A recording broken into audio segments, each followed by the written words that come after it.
നമസ്കാരം പ്രേക്ഷകരെ. B Unnikrishnan versus Biju Menon എന്നൊരു തലത്തിലേക്ക് ഇപ്പോൾ തലക്കെട്ടുകൾ മാറുകയാണ്. ഫെഫ്ക പുതുക്കിയ ഒരു കരാർ, വേതന കരാറുമായി ബന്ധപ്പെട്ട ഒരു വാർത്താ സമ്മേളനം വിളിക്കുകയായിരുന്നു ബി ഉണ്ണികൃഷ്ണൻ.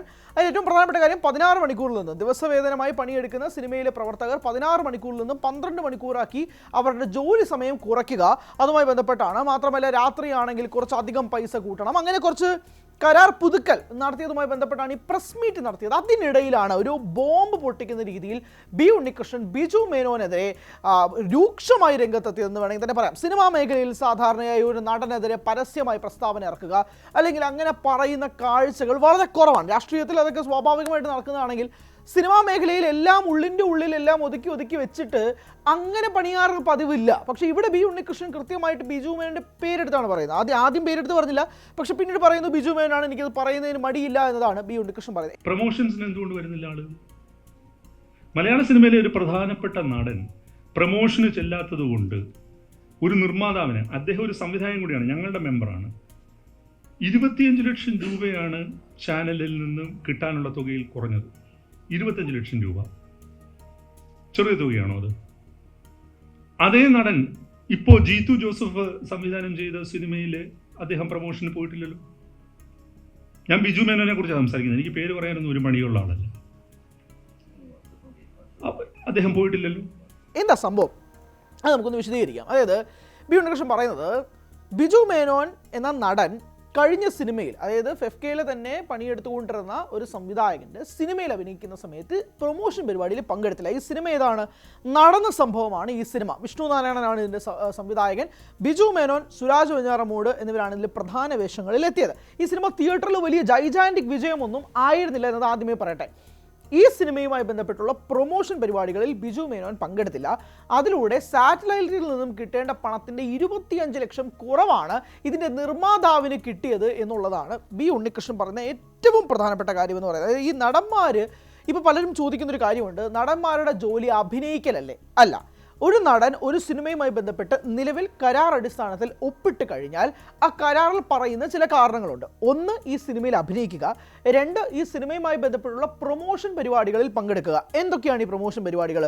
അഭിമുഖങ്ങൾ, ഓൺലൈൻ ചാനലുകളിൽ കൊടുക്കുന്ന അഭിമുഖങ്ങൾ ഇതിൻ്റെ ഒരു പ്രൊമോഷൻ പരിപാടിയുടെ ഭാഗമാണ്. രണ്ട്, ട്രെയിലർ ലോഞ്ച്. ഇപ്പോൾ ഏതെങ്കിലും ലുലു മോളിലോ അല്ലെങ്കിൽ ഏതെങ്കിലും മോളുകളിലോ അല്ലെങ്കിൽ ഏതെങ്കിലും തിയേറ്റേഴ്സിലോ നടത്തുന്ന ട്രെയിലർ ലോഞ്ചുകൾ. മൂന്ന്, ഈ സിനിമയുടെ റിലീസിന് ശേഷം നടക്കുന്ന തിയേറ്റർ വിസിറ്റുകൾ. ഇപ്പോൾ തിയേറ്റർ വിസിറ്റ് ഇപ്പോൾ നമ്മൾ സ്ഥിരം കാണുന്ന പരിപാടിയാണ്. അപ്പോൾ ഒരു സിനിമ റിലീസിന് ശേഷം ജനങ്ങൾ തിയേറ്ററിൽ കാണാൻ വരുന്ന ജനങ്ങളുടെ മുന്നിലേക്ക് താരങ്ങൾ എത്തിയിട്ട് സിനിമ ഇഷ്ടമായോ അല്ലെങ്കിൽ പ്രതികരണം തേടുന്നത് തുടങ്ങിയ കാര്യങ്ങളൊക്കെ തന്നെ ഇതിൻ്റെ പ്രൊമോഷൻ പരിപാടി, പ്രൊമോഷൻ ആക്ടിവിറ്റീസിൻ്റെ ഭാഗമാണ്. പലർക്കും അറിയില്ല, അതുകൊണ്ടാണ് ഞാൻ വിശദീകരിച്ച് പറയുന്നത്. അപ്പോൾ ഇങ്ങനെയുള്ള സാധ്യതകളൊക്കെ തന്നെയാണ് ഇതിൻ്റെ പ്രൊമോഷൻ ആസ്പെക്ട്സിൽ വരുന്നത്. ബിജു മേനോൻ എന്ന നടൻ ഈ കരാർ അടിസ്ഥാനത്തിൽ ഒപ്പിടുന്ന സമയത്ത് ഇതിൻ്റെ പ്രൊമോഷൻ പരിപാടികൾ ഉൾപ്പെടെ പങ്കെടുക്കാമെന്ന് ഈ സിഗ്നേച്ചറിൽ, ഈ കരാറിലുണ്ട്. എന്നിട്ട് പങ്കെടുത്തില്ല എന്നുള്ളതാണ്. അപ്പോൾ സാധാരണയായി കരാർ ലംഘിക്കുന്ന സമയത്ത് നിർമ്മാതാക്കളോ താരങ്ങളോ ഒക്കെ ബാക്ക് സ്റ്റേജിൽ, പിന്നണിയിൽ നിന്ന് സംസാരിക്കും, സോർട്ട് ചെയ്യും. അല്ലാതെ ഇത് കേസുമായി ബന്ധപ്പെട്ടൊന്നും മുന്നോട്ട് പോകുന്നതൊക്കെ വളരെ വിരളമാണ്, ചുരുക്കം പരിപാടികളാണ്. അപ്പോൾ ഈ നടന്ന സംഭവവുമായി ബന്ധപ്പെട്ട് 25 ലക്ഷം രൂപ എന്നത് ചെറിയ തുകയല്ല. ഈ 25 ലക്ഷം രൂപ ഈ നിർമ്മാതാവിന് നഷ്ടം വന്നിരിക്കുന്നു എന്നതും കൂടി എടുത്ത് പറയണം. ഇത് പ്രൊഡ്യൂസ് ചെയ്തിരിക്കുന്നത് അനൂപ് കണ്ണൻ, രേണു എന്നിവർ 2 പേര് ചേർന്നാണ് ഈ സിനിമയുടെ, നടന്ന സംഭവ സിനിമയുടെ പ്രൊഡ്യൂസേഴ്സ്. അപ്പം ഇവർക്ക് നഷ്ടം സംഭവിച്ചിട്ടുണ്ട്. ഇവർക്ക് നഷ്ടം സംഭവിച്ചവർ മാധ്യമങ്ങളോടൊന്നും ഒന്നും പറഞ്ഞിട്ടില്ല. കാരണം ഇത് സിനിമാ മേഖലയിൽ നടക്കുന്ന കാര്യങ്ങളാണ്, അല്ലെങ്കിൽ നടക്കുന്ന കാര്യമാണ്. അപ്പോൾ ഇത് എതിർത്തുകൊണ്ടാണ് ഫെഫ്കയോ നിർമ്മാതാക്കളുടെ സംഘടനയോ ഇപ്പോൾ ഇത് പ്രത്യക്ഷമായി തന്നെ എത്തുന്നത്. ഇതൊരു വാർണിംഗ് ആണ്. ഞാൻ മനസ്സിലാക്കുന്നത് ഇതൊരു വാർണിംഗ് ആണ്. ഇത് ബി ഉണ്ണികൃഷ്ണൻ എന്ന നിർമ്മാതാവ് ബിജു മേനോനെ മാത്രം ലക്ഷ്യമിട്ട് പറയുന്നതല്ല.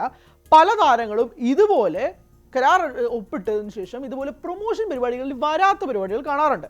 അപ്പോൾ അതുകൊണ്ട് ബിജു മേനോനെ ലക്ഷ്യം വെച്ചാണ് പറഞ്ഞതെങ്കിൽ പോലും ഇത് ബിജു മേനോനെ മാത്രം ഉദ്ദേശിക്കുന്നതല്ല എന്ന് സിനിമയുമായി ബന്ധപ്പെട്ട് നിൽക്കുന്ന എല്ലാവർക്കും മനസ്സിലാവും. മാത്രമല്ല ബി ഉണ്ണികൃഷ്ണൻ പറയുന്ന ഒരു കാര്യം, ഈ നടന്ന സംഭവം വിട്, ആ ഒരു സിനിമയ്ക്ക് ശേഷം ഇപ്പോൾ വലതുവശത്തെ കള്ളൻ എന്ന സിനിമയും കൂടി വന്നതിൽ പോലും ബിജു മേനോൻ വന്നിട്ടില്ല എന്നുള്ളതാണ്. ആദ്യത്തെ കാര്യം പറയും, വലതുവശത്തെ കള്ളൻ എന്താണ് സംഭവിച്ചത്? വലതുവശത്തെ കള്ളൻ എന്ന സിനിമയുടെ റിലീസിന് മുമ്പ് ജീത്തു ജോസഫ്, ലെന, നടൻ ഗോകുല്, ഇതിൻ്റെ തിരക്കഥാകൃത്തായ ഡിനു തോമസ് ഈലൻ, ഇവരൊക്കെ പ്രൊമോഷൻ പരിപാടികളിൽ പങ്കെടുത്തിരുന്നു. പക്ഷെ അപ്പോഴും ഈ സിനിമ മാർക്കറ്റ് ചെയ്യപ്പെട്ടിരുന്നത് 2 പ്രധാനപ്പെട്ട താരങ്ങളുടെ പേരിലാണ്. ഒന്ന് ബിജു മേനോൻ, 2 ജോജു ജോർജ്.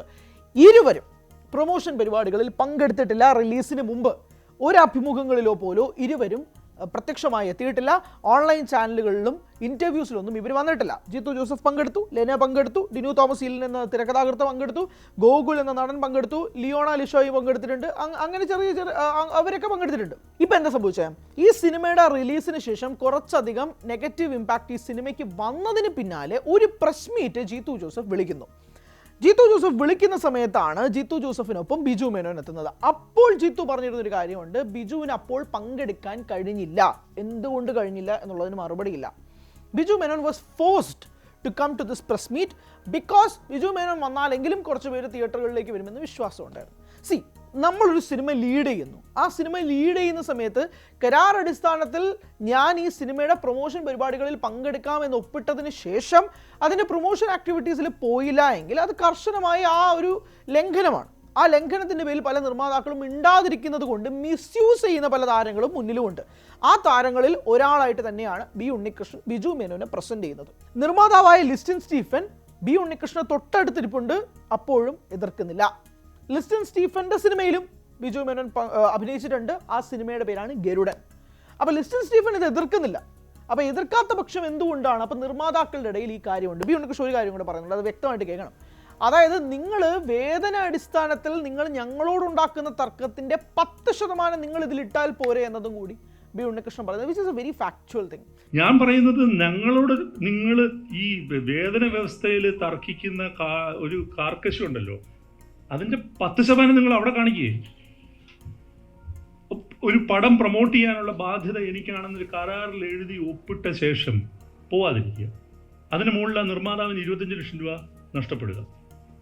ഇപ്പോൾ വന്ന സിനിമയിലും ഇത് തന്നെയാണ് സംഭവിക്കുന്നത്. ഇപ്പോൾ ഈ വേതനം, കരാറ്, സിനിമയിലെ വേതനം, നായകൻ്റെ വേതനം, ഇത് വേതനം കൂട്ടുക കുറയ്ക്കുക, എത്രയോ വർഷങ്ങളായിട്ട് ഈ പരിപാടി നടന്നുകൊണ്ടിരിക്കുകയാണ്. അതായത് ഈ ദിവസവേതന അടിസ്ഥാനത്തിൽ കിട്ടുന്നവർക്ക് തുക കുറവാണ്, എന്നാൽ ഇതുപോലെയുള്ള താരങ്ങൾക്ക് അവർ ചോദിക്കുന്ന പ്രതിഫലം കൊടുക്കാൻ നിർമ്മാതാക്കൾ തയ്യാറാണ്. ഇതേ ഡിബേറ്റ്, ഇതേ ചർച്ചകൾ എത്രയോ വർഷങ്ങളായിട്ട് ഇവിടെ നടക്കുന്നത്. ഏകദേശം ഒരു 3-4 വർഷമായിട്ട്, കോവിഡിന് ശേഷം ഒരുപാട് വർഷങ്ങളായിട്ട് നടക്കുന്നുണ്ട്. അപ്പോൾ ഒന്നാമത്തെ കാര്യം, OTT പഴയതുപോലെയല്ല. OTT ഇപ്പോൾ സിനിമകൾ എടുക്കണമെങ്കിൽ തിയേറ്ററുകളിൽ വിജയിച്ച സിനിമകൾ മാത്രമേ ഇപ്പോൾ OTT എടുക്കാറുള്ളൂ. അല്ലാത്ത പക്ഷേ OTT ഡയറക്റ്റ് ഡീൽ എടുക്കുന്ന സിനിമകൾ ഇപ്പോൾ വളരെ കുറവാണ്, പ്രത്യേകിച്ച് മലയാള സിനിമയിൽ. അല്ലെങ്കിൽ അത്രയും ഭീകരമായ ഹൈപ്പിൽ വരണം. ഇപ്പോൾ എമ്പുരാൻ പോലുള്ള സിനിമകളൊക്കെ അങ്ങനെ ഒരു വിശ്വാസ്യത ഉറപ്പിച്ചെടുത്താൽ മാത്രമേ നേരത്തെ ഡീല് കരാറൊക്കെ ഉറപ്പിക്കാൻ കഴിയുള്ളൂ. അല്ലാത്ത സിനിമകൾക്കൊക്കെ തിയേറ്ററിൽ ഓടിക്കണം. ഇപ്പോൾ വളരെ ട്രെൻഡായിട്ട് നടന്നുകൊണ്ടിരിക്കുന്ന ഇപ്പോൾ നടക്കുന്നൊരു കാര്യം എന്താണ്? ഫ്രീ ടിക്കറ്റ് പരിപാടി. അതായത് ജനങ്ങളുടെ മുന്നിലേക്ക് ഫ്രീ ടിക്കറ്റ്സ് ഇട്ട് കൊടുക്കുക, തിയേറ്ററുകൾ നിറയ്ക്കുക, എന്നിട്ട് ഇത്രയും ദിവസം ഓടിയെന്ന് കാണിക്കുക. പോകുന്നത് നിർമ്മാതാവിൻ്റെ പൈസയാണ്, ഓർക്കണം. നിർമ്മാതാവ് തന്നെ പണം മുടക്കി ബുക്ക് മൈ ഷോയിലോ മറ്റ് ബുക്കിംഗ് പ്ലാറ്റ്ഫോംസിലോ ടിക്കറ്റുകൾ വിൽപ്പന എടുത്തിട്ട് ഇത് ഫ്രീ ആയിട്ട് ജനങ്ങളുടെ മുന്നിലേക്ക് കൊണ്ടെത്തിക്കുകയാണ്. അപ്പോൾ എന്താ, നോക്കുമ്പോഴേക്കും തിയേറ്ററുകളിലൊക്കെ ആൾ നിറഞ്ഞിരിക്കുകയാണ്. തിയേറ്ററുകളിൽ ആൾ നിറഞ്ഞിരുന്നാൽ മാത്രമേ OTT-ക്കാരെടുത്ത് ഡീല് സംസാരിച്ചിട്ട് OTT-യിൽ സെയിൽ ചെയ്യാൻ പറ്റുള്ളൂ. ഇത് എത്രയോ നാളായിട്ട് നടന്നുകൊണ്ടിരിക്കുന്നതാണ്. ഇത് കണ്ണടച്ചിരുട്ടാക്കുന്ന പരിപാടിയല്ലേ, ഇത് എല്ലാവർക്കും അറിയാവുന്ന കാര്യമാണ്. എത്രയോ ജനങ്ങൾ ഈ ഫ്രീ ടിക്കറ്റ് കൈപ്പറ്റിയ സിനിമകൾ കാണുന്നുണ്ട്. 1 രൂപ പോലും മുടക്കാതെ തിയേറ്ററുകളിലേക്ക് വന്ന സിനിമ കാണുന്ന എത്രയോ പേരുണ്ട്. ഇത് മുടക്കുന്ന കാശ് ആരാ? നിർമ്മാതാവിൻ്റെയാണ്. എന്തുകൊണ്ടാണ് OTT സെയിൽ നടത്താൻ? കുറച്ച് ലക്ഷങ്ങൾ മുടക്കിയാലെങ്കിലും കുറച്ച് കോടികളുടെ ബിസിനസ് OTT-യിൽ നടക്കുമെന്ന വിശ്വാസത്തിൽ പല നിർമ്മാതാക്കൾ ഇതുപോലെ ഇറങ്ങി കളിക്കുന്നുണ്ട്. അപ്പം ഇങ്ങനെയുള്ള പ്രവണതയും ഒരു ഭാഗത്ത് നടക്കുമ്പോൾ നിർമ്മാതാക്കൾ R trapped, producers R trapped. എന്ത് ചെയ്യണം? സെയിൽ നടത്തണം, ലാഭം വേണം, അല്ലെങ്കിൽ താരങ്ങളും ഇറങ്ങുന്നില്ല, താരങ്ങളും കൈവിടുന്നു, ജനങ്ങളുടെ മുന്നിലേക്ക് സിനിമയും എത്തിയിട്ട് സിനിമ കാണാൻ ആളും ഇല്ല എന്ന് പറയുമ്പോഴാണ് അവരിത് ചെയ്യുന്നത്. അപ്പോൾ ഇങ്ങനൊരു സംഭവം ഒരു ഭാഗത്ത് നടക്കുന്നുണ്ട്. അപ്പോൾ ഇങ്ങനെ എല്ലാം കൂടെ പരിശോധിച്ച് വരുമ്പോഴാണ് ഇവിടെ ഒരു പ്രധാനപ്പെട്ട പ്രശ്നം ഉണ്ടതായിട്ട് മനസ്സിലാക്കുന്നത്. അവിടെ വരുമ്പോഴാണ് താരങ്ങളുടെ ഈ അവജ്ഞത, ഇവർ തന്നെ ലീഡ് ചെയ്യുന്ന സിനിമകൾക്ക് പോലും ഇവർ പ്രൊമോഷനിൽ എത്തുന്നില്ല എന്നുള്ളൊരു നിസ്സഹായ അവസ്ഥ നിർമ്മാതാക്കൾ പങ്കുവെക്കുന്നത്. അതുകൊണ്ട് തന്നെ ഈ വേതനം ഉറപ്പിക്കാൻ വേണ്ടിയിട്ട് കാണിക്കുന്ന വ്യഗ്രത പ്രൊമോഷൻ പരിപാടികൾക്ക് ഇടകണം എന്നുള്ളതാണ് ഇവരുടെ ആവശ്യം. ഏറ്റവും ഒടുവിലത്തെ എക്സാമ്പിളായ വലതുവശത്തെ കളൻ ഉൾപ്പെടെ ബി ഉണ്ണികൃഷ്ണൻ പറയുന്നതും സത്യമാണ്. ഇപ്പോൾ ബിജു മേനോൻ ഇറങ്ങിയത് സിനിമയുടെ റിലീസിന് ശേഷമാണ്. അതിന് മുന്നേയുള്ള ഇൻ്റർവ്യൂസിലൊന്നും ബിജു മേനോൻ പങ്കെടുത്തിട്ടില്ല. അപ്പോൾ പല താരങ്ങളും, ഇപ്പോൾ സൂപ്പർ താരങ്ങൾ ഉൾപ്പെടെ ഇവിടെ പ്രൊമോഷൻ വന്നിരിക്കുന്നത് നമ്മൾ കാണാറില്ലേ? മോഹൻലാൽ സിനിമകൾക്ക് മോഹൻലാൽ വന്ന് പ്രൊമോഷൻ ഇൻ്റർവ്യൂസ് കൊടുക്കുന്നത് നമ്മൾ കണ്ടിട്ടുണ്ട്. നേരെന്ന സിനിമയിലായാലും മോഹൻലാൽ വന്ന് ഇൻ്റർവ്യൂസ് എടുത്തിട്ടുണ്ട്. ഇതുപോലുള്ള പല സിനിമകൾക്കും ഇപ്പോൾ ലേറ്റസ്റ്റ് ആയിട്ട് ഇറങ്ങിയ സിനിമകൾക്ക് പോലും ലാലേട്ടൻ ഇതുപോലെ ഇൻ്റർവ്യൂസ് വന്നിട്ടുണ്ട്. ഇപ്പോൾ തുടരും എന്നൊരു സിനിമയ്ക്കകത്ത് വന്നിട്ടില്ല. എമ്പുരാൻ എവിടെയൊക്കെ പോയി ലാലേട്ടൻ ഇതുപോലെ പ്രൊമോഷൻ ചെയ്തിട്ടുണ്ട്. പക്ഷെ തുടരും എന്ന സിനിമയിൽ വന്നിട്ടില്ല. എന്താണ് അതുമായി ബന്ധപ്പെട്ട് നിർമ്മാതാവ് രഞ്ജിത്ത് ഒന്നും സംസാരിച്ചിട്ടില്ല. അല്ലെങ്കിൽ പക്ഷേ ആ സിനിമ വലിയ സക്സസ്സിലേക്ക് പോയി. പക്ഷെ എന്നാൽ പോലും താരങ്ങൾ ഇറങ്ങുന്നില്ല. അപ്പോൾ മമ്മൂക്കയുടെ എത്രയോ പടങ്ങൾക്ക് മമ്മൂക്ക ഇതുപോലെ പ്രൊമോഷൻ ഇരിക്കാറുണ്ട്. ഓൺലൈൻ ഇൻ്റർവ്യൂസും ഒക്കെ ആയിട്ട് എല്ലാവരും കൊടുക്കാറുണ്ട്. ഞാൻ പറയുന്നത് മലയാളത്തിലെ 2 ലെജൻസിൻ്റെ കാര്യമായതുകൊണ്ടും ജസ്റ്റ് ഒന്ന് കോട്ട് ചെയ്തെന്ന് മാത്രമേ ഉള്ളൂ. അപ്പോൾ എന്തുകൊണ്ടാണ് താരങ്ങൾക്ക് വരാൻ മടി? എന്തുകൊണ്ടാണ് ഇത് എൻ്റെ സിനിമയാണെന്ന് പറഞ്ഞ് പ്രസൻറ്റ് ചെയ്യാനോ ജനങ്ങളുടെ മുന്നിലേക്ക് വരാനുള്ള മടി എന്താണെന്നാണ് മനസ്സിലാവാത്തത്. ട്രെയിലർ ലോഞ്ചസിന് പലപ്പോഴായി പല താരങ്ങളും എത്താറുണ്ട്, ചിലർ വരാറില്ല. ട്രെയിലർ ലോഞ്ചിൽ ജനങ്ങളുടെ മുന്നിലേക്ക് ഡയറക്റ്റായിട്ട് സംവദിക്കുകയാണ്. ഇൻ്റർവ്യൂസ് ഒക്കെ ആണെങ്കിൽ നിങ്ങളൊരു ആങ്കറിന് മുമ്പിലാണ് നിൽക്കുന്നതെങ്കിൽ അങ്ങനെയെങ്കിലും വിചാരിക്കും. പക്ഷേ ട്രെയിലർ ലോഞ്ചസ് പരിപാടി അങ്ങനെയല്ല, ജനങ്ങൾ കൂടിയിരിക്കുന്ന ഇടയിലാണ് നിങ്ങൾ ചെല്ലുന്നത്. അപ്പോൾ ഒരു 1-to-1 കമ്മ്യൂണിക്കേഷനിൽ കിട്ടും. പ്രൊഡ്യൂസേഴ്സിന് അതൊരു മൈലേജ് ആവും, ബൂസ്റ്റ് ആവും, അതൊക്കെ ആയിരിക്കും ചിന്തിക്കുന്നത്. അപ്പോൾ അതുപോലുള്ള പല ആസ്പെക്ട്സ് ഇപ്പം തന്നെ ഒരുപാട് സിനിമകൾ ഓരോ ആഴ്ച ഇറങ്ങുന്നതുകൊണ്ട് തന്നെ ഏതൊക്കെ സിനിമകൾ ഇറങ്ങിയോ ഇല്ലയോ എന്ന് പോലും മനസ്സിലാവാൻ ജനങ്ങൾക്ക് അറിയില്ല. അപ്പോൾ ആ ജനങ്ങളുടെ ഉള്ളിലേക്ക് ഈ സിനിമ റിലീസ് ചെയ്തു എന്ന് ഉറപ്പിക്കണമെങ്കിൽ ഈ താരങ്ങൾ ഇറങ്ങണം. അപ്പോൾ ഒരുപാട് താരങ്ങൾ അവരുടെ സോഷ്യൽ മീഡിയ പ്ലാറ്റ്ഫോംസ് യൂസ് ചെയ്യാറുണ്ട് അവരുടെ സിനിമയെ പ്രൊമോട്ട് ചെയ്യാൻ വേണ്ടിയിട്ട്. ഇതൊന്നും സംഭവിക്കാതെ നിർമ്മാതാവിനെ ഒരു നിഴലിൽ നിർത്തിയിട്ട് ഞാൻ അഭിനയിച്ചു കഴിഞ്ഞു, ഞാൻ എൻ്റെ പാട്ട് നോക്കി പോവുകയാണെന്ന് പറയുമ്പോഴാണ്, അതും ഇപ്പോൾ കരാറിൽ എഴുതിയിട്ടില്ലെങ്കിൽ ശരി കുഴപ്പമില്ല, അഭിനയിതാവിൻ്റെ ജോലി അഭിനയിക്കുകയാണ് പോവുക. പക്ഷേ ഇതെന്ന് പറയുന്നത് നിങ്ങൾ കരാറടിസ്ഥാനത്തിൽ ഒരു കരാറടിസ്ഥാനത്തിൽ ഒരു തീരുമാനത്തിലെത്തിയതിന് ശേഷം അത് ചെയ്യാതിരിക്കുമ്പോഴാണ് ഇവിടെ പ്രശ്നം. അതിന് മൂലം സംഭവിക്കുന്ന നഷ്ടങ്ങൾ നിർമ്മാതാവിൻ്റേത് മാത്രമാകുന്നു. ഇപ്പോൾ ഒരു സിനിമ വിജയിച്ചാലോ പരാജയപ്പെട്ടാലോ ഈ അഭിനയിച്ച നായകൻ എന്തായാലും അതിന് പൈസ കിട്ടും, അവർ പോവും. പക്ഷേ അതിൽ അവസാനം ബലിയാടാകുന്നത് നിർമ്മാതാവ് മാത്രമാണ്. ആ നിർമ്മാതാവും വിശ്വസിച്ചെടുക്കുന്നത് സിനിമയാണ്, തൻ്റെ സിനിമയായിട്ട് തന്നെയാണ്.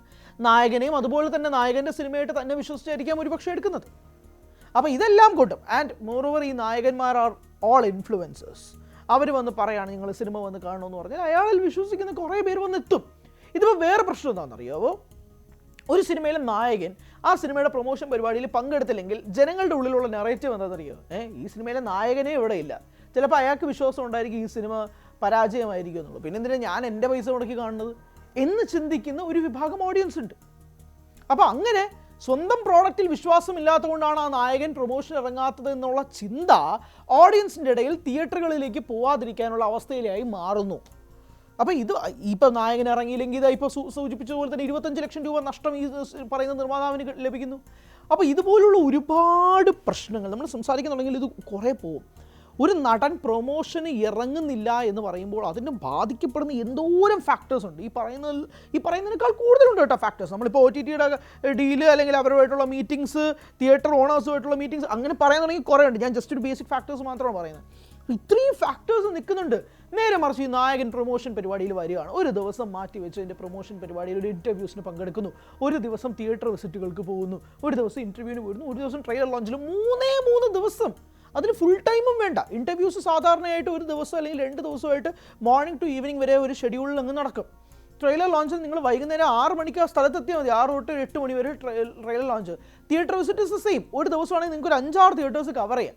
അപ്പോൾ ഇങ്ങനൊരു 3 ദിവസം മാത്രം മാറ്റി വെച്ചാൽ ഇത്രയും ഗുണകരമാവുന്ന കാര്യം വഷളാക്കുന്നത് ആബ്സൻസ് കാരണം മാത്രമാണ്. സോ ഇതുപോലുള്ള പ്രശ്നങ്ങൾ നിരന്തരമായി നിൽക്കുന്നൊരു ഘട്ടത്തിൽ ഈ വേതന പ്രശ്നങ്ങൾ, നിർമ്മാതാക്കൾ താരങ്ങൾ തമ്മിലുള്ള പ്രശ്നം, അത് ഇതെന്നൊക്കെ പറഞ്ഞ് എത്രയോ വർഷങ്ങളായിട്ട് നടന്നുകൊണ്ടിരിക്കുന്നത് കൂടുതൽ വേഴ്സ് ആവുകയാണ്, കൂടുതൽ മോശമാണ്. കാരണം നിർമ്മാതാക്കൾ നോക്കുമ്പോഴേക്കും അവർക്ക് OTT സെയിൽ നടക്കുന്നില്ല, തിയേറ്ററുകളിൽ ആൾ വരുന്നില്ല, TV-യിൽ സാറ്റലൈറ്റും പോകുന്നില്ല. അപ്പോൾ ആകെ കൂടുതൽ ക്വസ്റ്റ്യൻ മാർക്ക് നിൽക്കുന്ന നിർമ്മാതാക്കൾ അവസാനം പോകുന്നത് അവരഭിനയിച്ച നായകൻ്റെ ഒപ്പം തന്നെയാണ്. വരണം പ്ലീസ്, കാല് പിടിക്കാം എന്ന് പോലും പറയുന്ന എത്രയോ നിർമ്മാതാക്കളുണ്ട്. ഇല്ല എനിക്ക് സൗകര്യമില്ല എന്ന് പറയുന്ന എത്രയോ താരങ്ങളുണ്ട്. അപ്പോൾ ഇതൊക്കെയാണ് ഇപ്പോൾ ഇൻഡസ്ട്രിയിൽ നടക്കുന്ന പ്രധാനപ്പെട്ട പ്രശ്നം. അതുകൊണ്ട് തന്നെയാണ് ബി ഉണ്ണികൃഷ്ണൻ ഇപ്പോൾ ഇത് വന്ന് പറയാനുള്ളൊരു കാരണവുമായിട്ടും കൂടി ഏറ്റവും പ്രധാനമായിട്ട് നിൽക്കുന്നത്. സോ ഇത് കൂടുതൽ വരും ദിവസങ്ങളിൽ ഇനി ബിജു മേനോൻ്റെ പ്രതികരണം വന്നിട്ടില്ല. എന്താണ് ബിജു മേനോനുമായി ബന്ധപ്പെട്ട് പറയേണ്ടതെന്ന് അറിയാൻ പേരെടുത്താണ് വിമർശിച്ചിരിക്കുന്നത്. ഞാൻ വീണ്ടും ആവർത്തിക്കുന്നു, ഇത് ബിജു മേനോനെതിരെ മാത്രമുള്ളതല്ല, പല താരങ്ങൾക്കുമെതിരെ പറയേണ്ട കാര്യങ്ങൾ തന്നെയാണ് ഇവിടെ FFKയുടെ ജനറൽ സെക്രട്ടറിയായ ബി ഉണ്ണികൃഷ്ണൻ പറഞ്ഞിരിക്കുന്നത്. സോ ഇത് ബിജു മേനോന് മാത്രമുള്ളൊരു അമ്പോ, ബിജു മേനോന് മാത്രമെതിരെയുള്ള സംഘടിതമായ അറ്റാക്കാണ് നിങ്ങൾ വിശ്വസിക്കുന്നെങ്കിൽ അത് തെറ്റിദ്ധാരണയാണ്. ഇത് പല താരങ്ങൾക്കുമെതിരെ സംസാരിക്കാനുള്ളത് ബിജു മേനോനിൽ മാത്രമായിട്ട് ഇപ്പോൾ ഒതുക്കി എന്നത് മാത്രമാണ് ഈ വിഷയത്തിൽ ഏറ്റവും പ്രധാനപ്പെട്ടതായി ട്രെൻഡിംഗ് ലിസ്റ്റിൽ പറയാനുള്ളത്. കൂടുതൽ വാർത്തകൾക്ക് News 18 Keralam YouTube channel subscribe ചെയ്യുക.